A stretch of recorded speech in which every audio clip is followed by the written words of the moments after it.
Good morning, boys and girls of the internet. Today is Wednesday, July 4th, 2018, vlog number 184. And it is July 4th. It's Independence Day in America. I sound like a foreigner there when I said that. In America. Welcome to America. I like it very good. I don't know what accent I'm doing there. It's altogether racist. So, full point for me. We have a point game. So, speaking about America and its independence, did you know that the Declaration of Independence wasn't signed on July 4th? Well, it was like technically finished on July 4th, but like apparently like they started signing it like on the 2nd or something like that. I don't remember exactly, but because they decided that the 4th was the best day to commemorate the independence.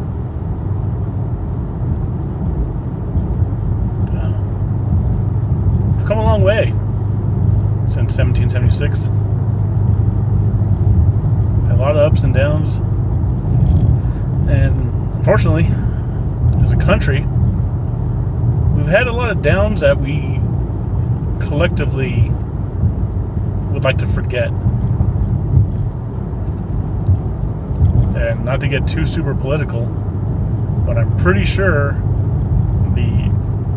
what's going on right now in this country with our political divide and the discourse and the negativity, on all sides, it's probably going to be something that we're going to want to forget as well after we pass whatever this is going on. Hopefully, if we do get past it.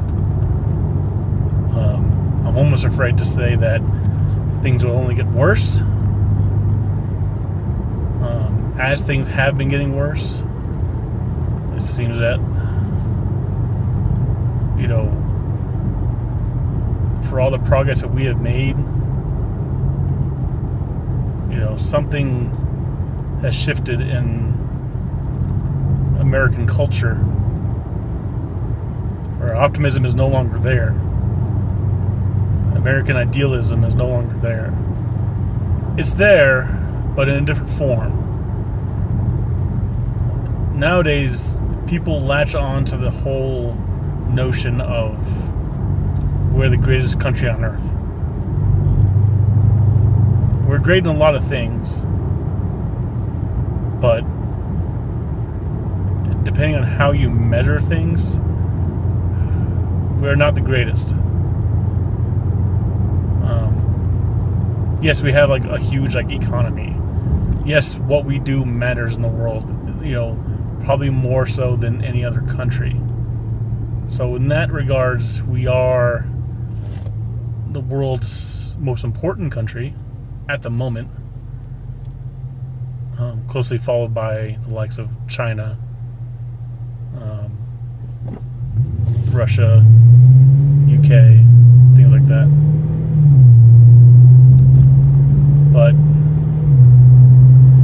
And I don't know when it started slipping.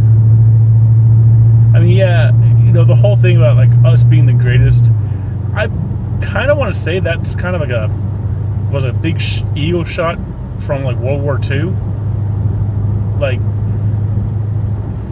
Yeah, without us, who knows what World War II would have happened, would have been like, would have resulted in. Maybe at one point would have been dragged into it anyways if had we not been attacked at Pearl Harbor. That essentially brought us into the war. Now, I'm not going to get into conspiracies about that, because there's all kinds of conspiracies there. But we did enter the war. We were a big ally to a lot of countries that were fighting against the axis of evil. And we eventually won. And a lot of people contribute, the fall of, both Germany and Japan in those wars, in World War II, to America's influence, that we won that war. Never mind all the help, from Britain and France and many other countries that did help us out. We did mobilize more. We had the better technology, apparently. We just managed to be such a big boon to all our allies that we won. So I think from that, we kind of got a big ego trip. And also because of that, our economy was doing great.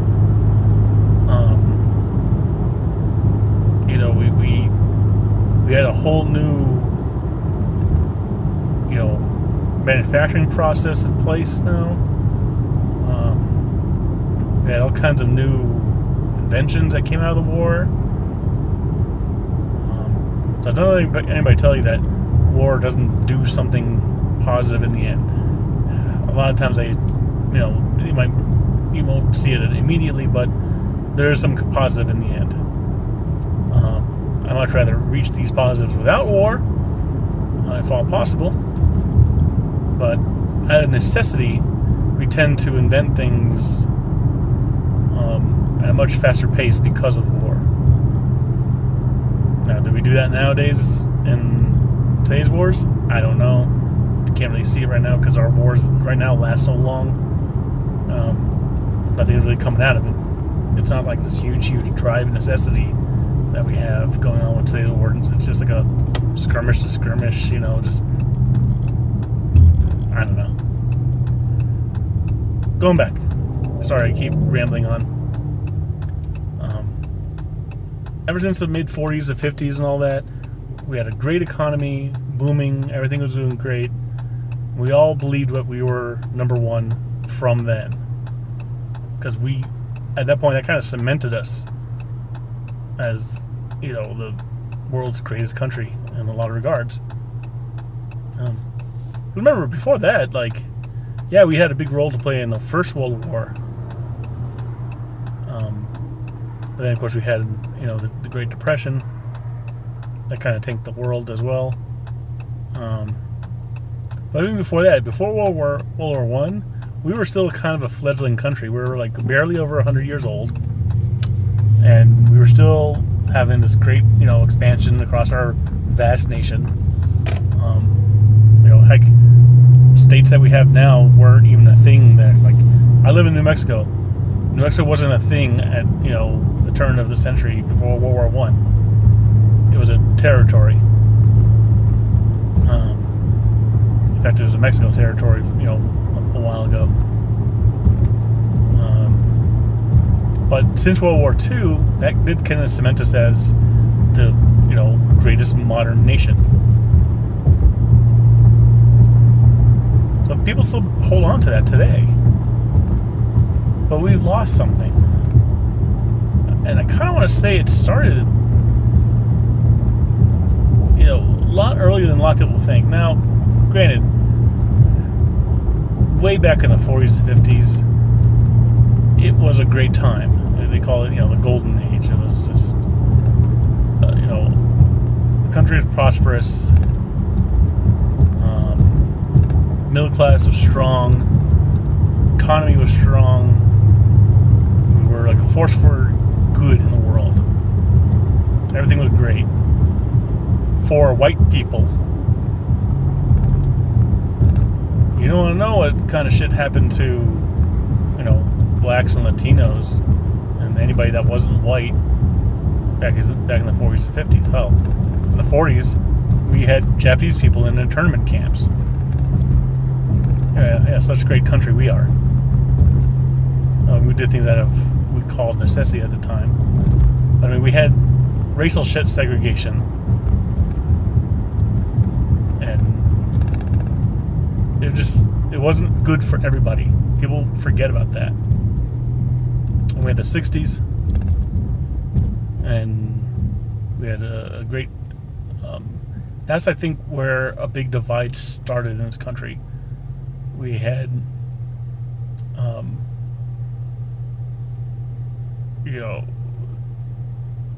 start of the Vietnam War. We had civil rights, and That's when things stopped being all, peaches and rainbows and started becoming real. That, hey, look at what war does.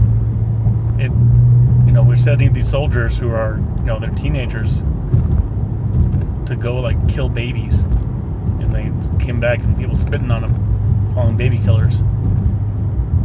I mean, they were doing what they were ordered to do, and it sucked. But Vietnam was altogether terrible for everybody. No good came out of Vietnam, in my opinion. But I mean, there's also like so much other divide that, as good as civil rights is, or what did I just say, the civil rights movement, that kind of put a big magnifying glass on, race relations in this country.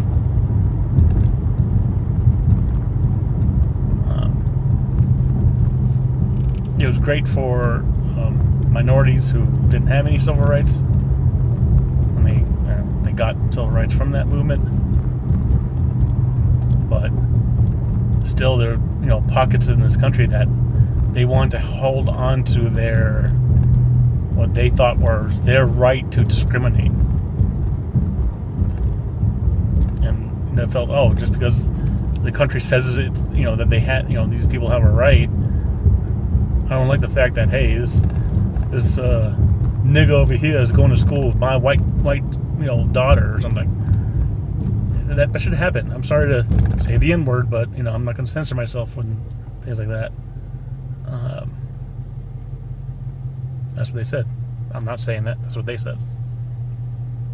And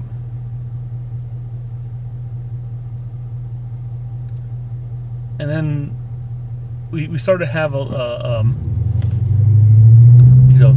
peaches and rainbows from the 50s, through the mid 60s. That was kind of going away. We were starting to see economic problems. We started to see more and more jobs taken over by automation. We started to see things like an oil embargo that killed, or not killed, but it really put a giant dent into Americans' automotive industry, which that was tied into almost everything in this country. We had to rely on, cheaper, more economical foreign cars. Wow, look at that sun going through those clouds. That's cool.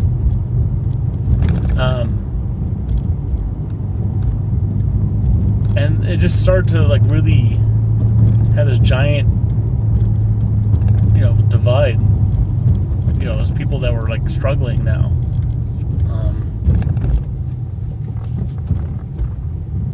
So let's fast forward to today. There's a lot of things that could be said in between. I spent a great deal of time already just kind of babbling, but ever since the 60s and 70s, we've been in a slow decline where the classes in this country, not just races, but classes in this country, have been wider and wider apart.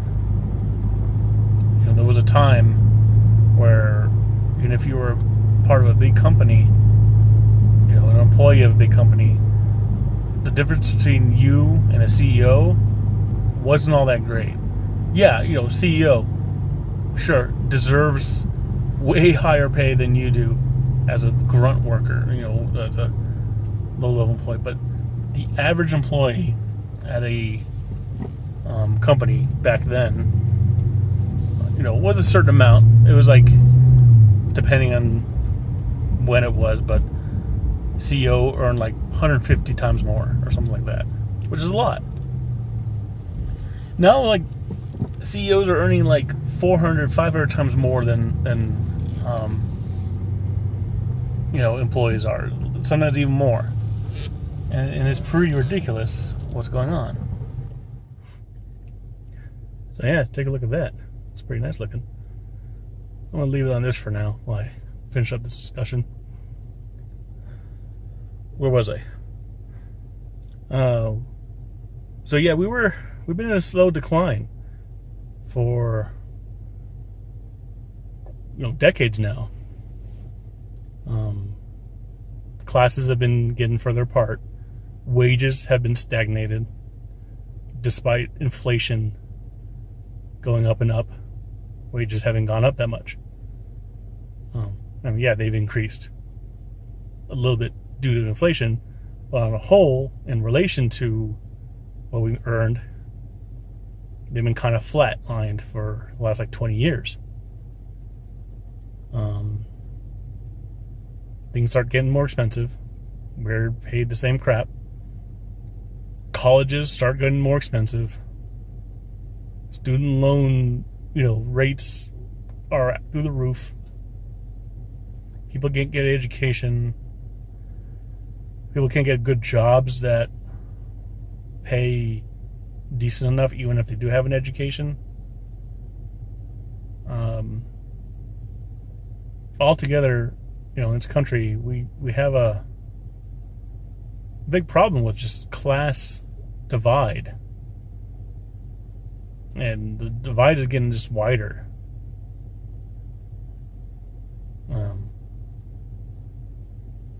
They've been saying that, hey, look at all these Democratic Socialists, Bernie Sanders and all them. They just want to give you free stuff.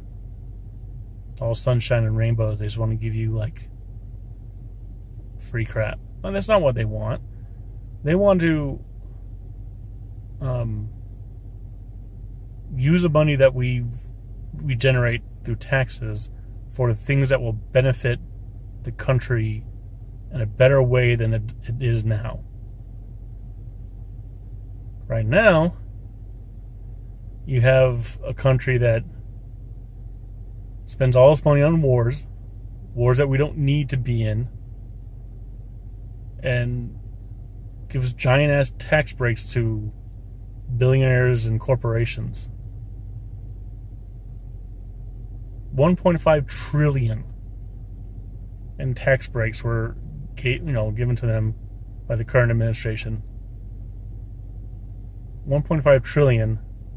I think that could have gone a long way into paying for universal health care, making colleges tuition free, public colleges. Maybe, kick some money over to put some job training programs, say for, the Midwest, where coal jobs are just going away, and, start giving them, renewable jobs or modern, job training for the future. Start investing more in renewables, alternative energies. 1.5 trillion, that could have done a lot. Not to mention the 800 billion that we spend on the military. We have 900 military bases across the world. 900 of them. Do we really need that many? It costs us something like $200 million just to maintain them, just to keep them open. I'm pretty sure we could close half of them and save some money. And then don't even get me started on the military budget and what they spend on, what they don't. For example, the VA. Sure, we'll send your kids to war, but when they come home, the VA system's going to suck, and they're going to be on waiting lists and not get the care they need. What? We can spend millions of dollars to send your kid off to fight in a battle, but when he comes home, we have a hard enough time giving him the health care he needs, the mental care, physical care that they need. That we have to rely on volunteer programs such as the Wounded Warriors Project and other programs like that. No.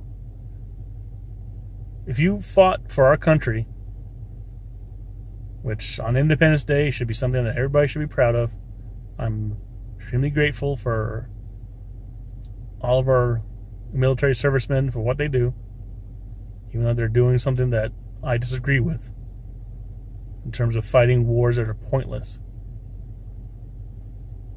If they go off to war, and then when they come home, they should be given the best care in the world. No questions asked. Don't worry about, filling fucking paperwork and waiting months. You should be able to walk into any hospital and get care. Don't have to rely on the VA for that kind of thing. That's just my opinion. That should be happen. It should be, thank you for your service. We're going to take care of your ass for the rest of your life.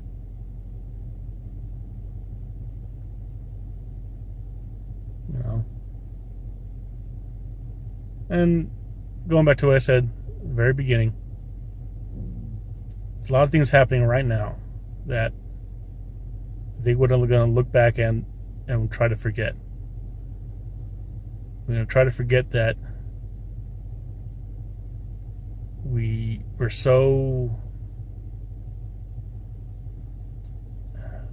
were at a weird place in this country where we couldn't trust a Democrat because she was too establishment, and we couldn't trust our own system of voting to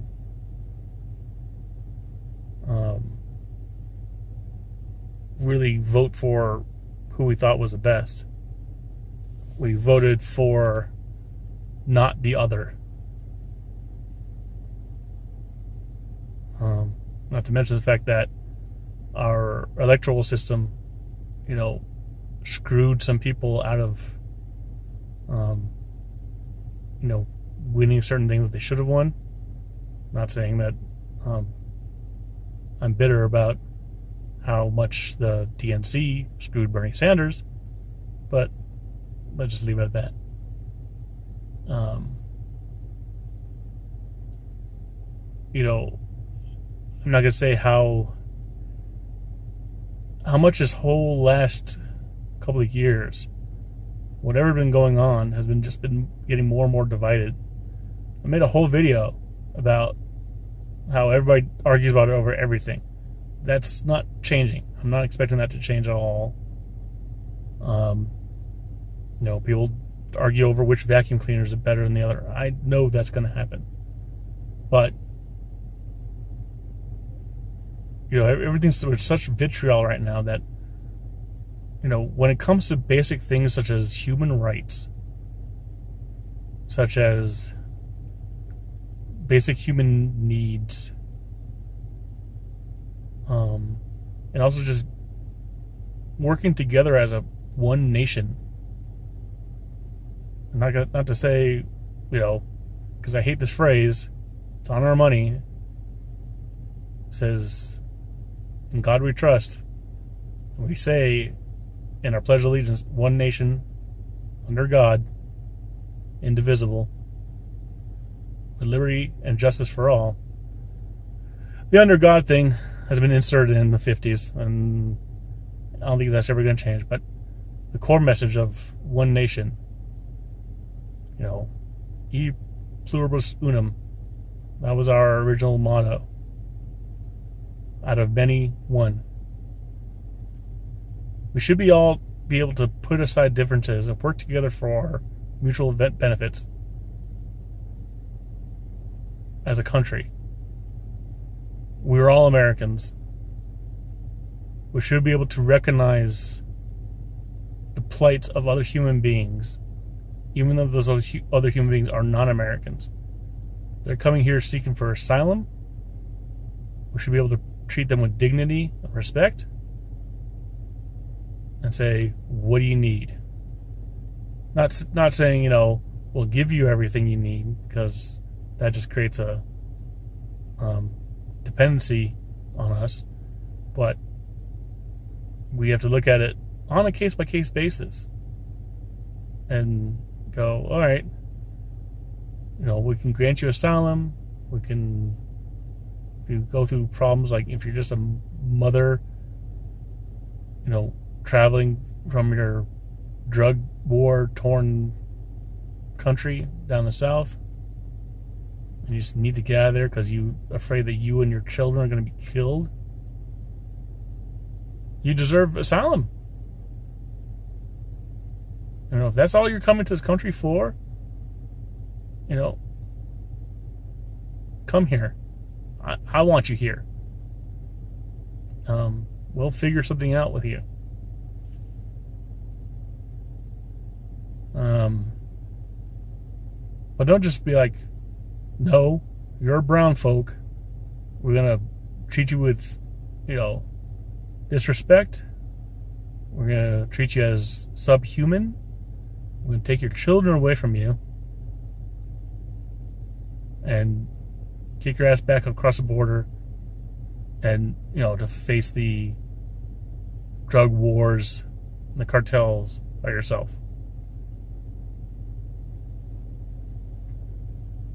That's not a very American thing to do, if you ask me.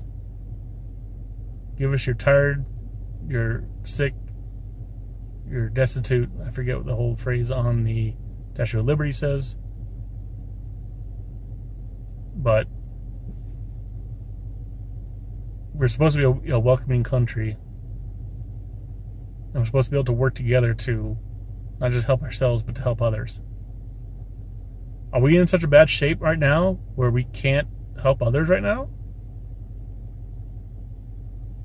I don't think so. We're not a poor country. We can help.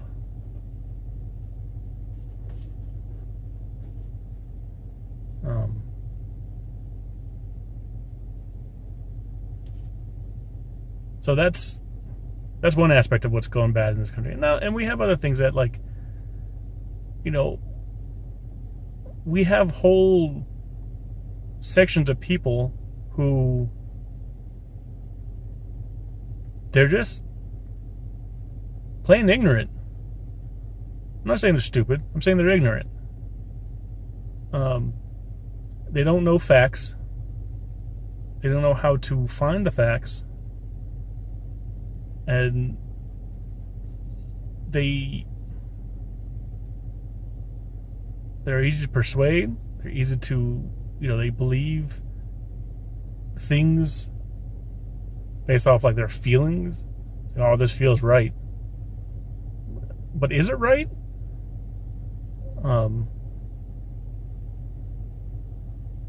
And they're stubborn as well. They're too stubborn to look at facts and information and to even admit that they're wrong. Zeus forbid that people are wrong about something and admit to it. I'm sorry, I'm wrong about things all the time. And I'll admit to it.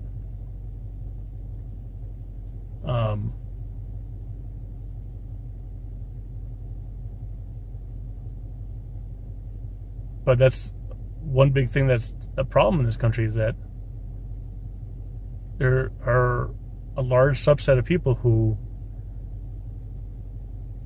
they're wrong on substances, on objectifiable correct facts they're wrong on, but they believe that they're right.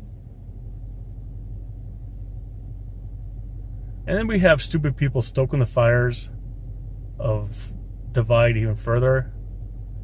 You got motherfucking moron Alex Jones, who came out with a thing the other day saying, like, on July 4th this year, because they're so anti-Trump and anti-American,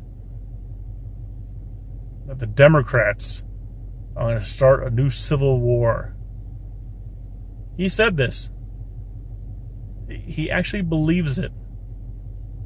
I don't know if he actually really believes it, but I'm pretty sure Alex Jones is really a big act. I think he's a character. Because no one could be that fucking dumb. And no one could be that... I don't know. But he has viewers that believe him. He has viewers that think that kids killed in schools are crisis actors and,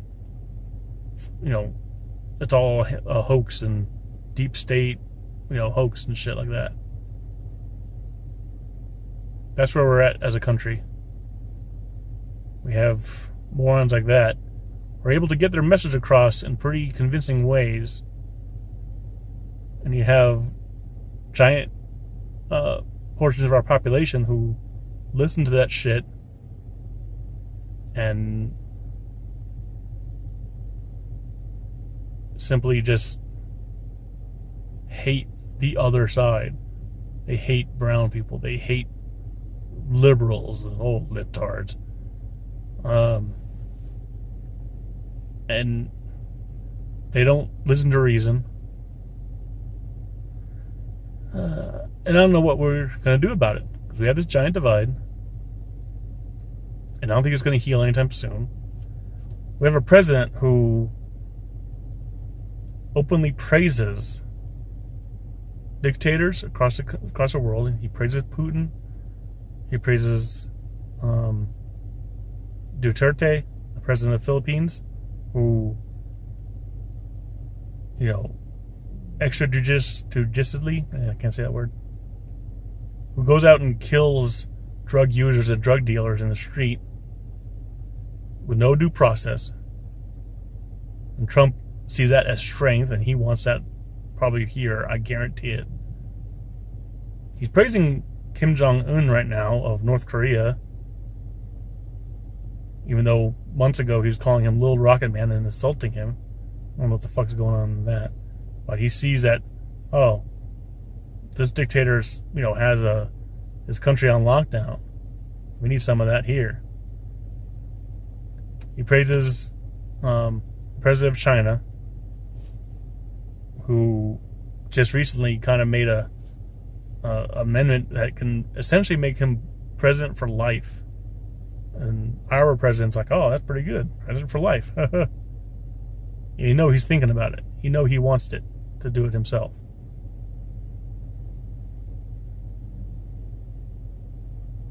So there's some people who are fearing that Trump's never going to give up his power. He's going to, come next presidential election, he'll just be like, well, we have an emergency. We can't hold an election, or he's going to cause something. And it's like, well, we can't hold an election. I'm going to have to stay in office or some shit. Or people just flat out think that he's just going to win again.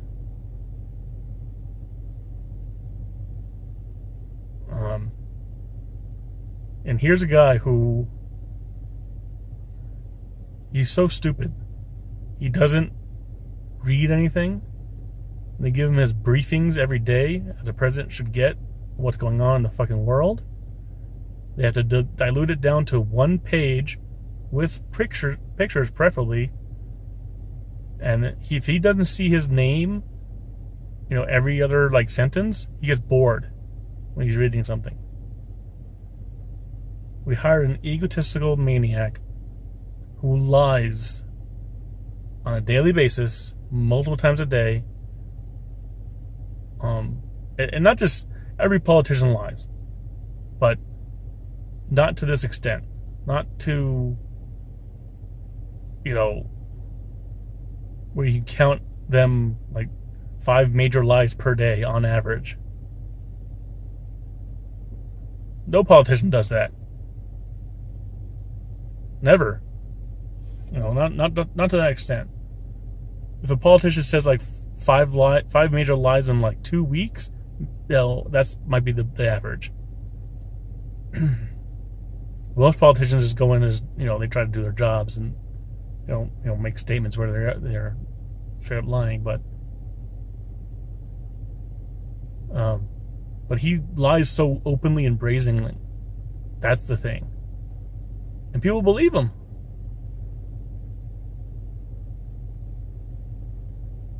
So here we are, where nearly 250 years past of our country age. So 1776 will be 2026 when we're at 250 years, right? It's too early in the morning for math.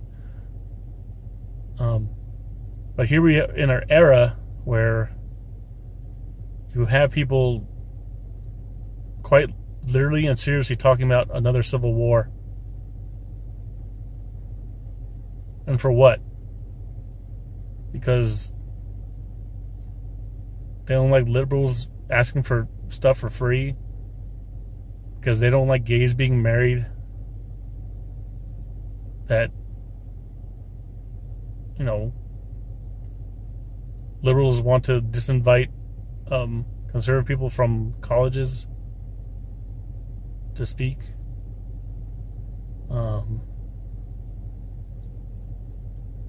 I mean, to tell you, I don't hear any talk of, civil war coming from the left.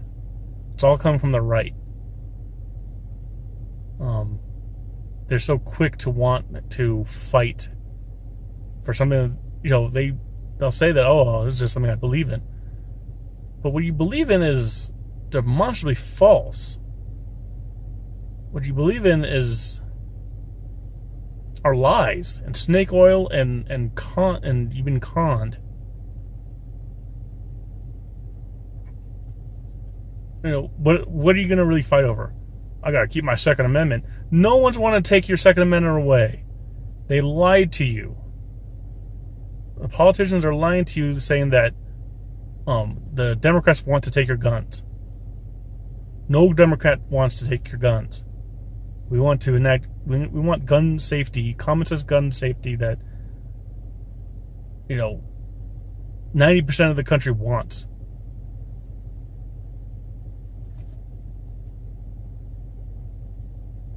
So keep talking your Civil War shit. We'll just keep facts on our side. We'll continue to fight for to keep our planet clean. We're gonna keep talking about climate change. We're gonna make sure that science is taught in classrooms. We're gonna make sure that creationism is not taught in classrooms, which a lot of Republicans want. Democrats no. Well, not just Democrats, but people who see religion for what it is, just religion. It's not facts.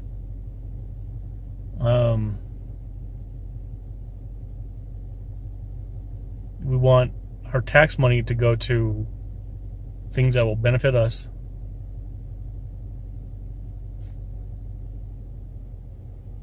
And we just want to progress. That's one of the terms of for liberals. They can call them progressives, as in we want to progress. We want to go forward. We don't want to regress, or we don't want to conserve things of the past. When you're only conserving, you're not progressing. That's all I'm going to say. We're living in interesting times. So hopefully we can come out of this all the better. But I'm not very optimistic about that myself. Because this is kind of uncharted territory. So I don't know what's going to happen. I would like to say I hope things will get better, but every day I'm losing a little bit of hope for that. So, happy birthday, America. Hopefully it'll last until your 250th year and beyond. So, I'll talk to y'all later. Sorry for the long rant for today, and enjoy this kind of beautiful sunrise here. It's not, the sun's risen over 2 hours by now. But enjoy this skyscape. Have a good day. I love you.